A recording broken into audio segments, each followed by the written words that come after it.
beaucoup de gens, la guerre est finie au Sri Lanka.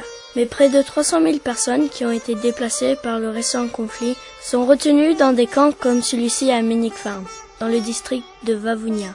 Parmi elles se trouvent 60 000 enfants. Ces camps, clôturés avec du fil barbelé afin d'empêcher toute sortie, sont de fait des centres de détention pour ces enfants, ces adultes et ces personnes âgées qui y sont retenus contre leur gré et en violation du droit national et international. Une personne qui s'est rendue dans le camp pour visiter sa famille a livré ses observations. Personne ne peut sortir du camp.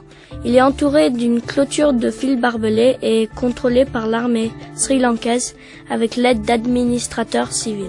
Il y a un grave problème d'eau dans le camp. Les toilettes sont rudimentaires et de longues files d'attente se forment dès le matin. Il y a très peu de végétation ou d'arbres. Les gens doivent tous prendre leur mal en patience sous des tentes de fortune qui commencent à tomber en lambeaux.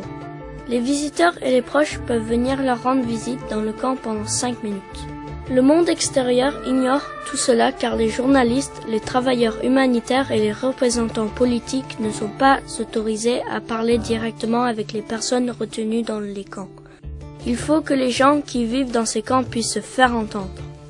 La Constitution du Sri Lanka garantit le droit de circuler librement pour tous les citoyens du pays. Ils ont aussi le droit de choisir leur lieu de résidence. Mais dans les faits, les personnes qui veulent retourner chez elles ou rejoindre des parents ne sont pas autorisées à se déplacer librement. Le gouvernement doit garantir la liberté de circulation de toutes les personnes qui sont de fait retenues en otage dans les camps.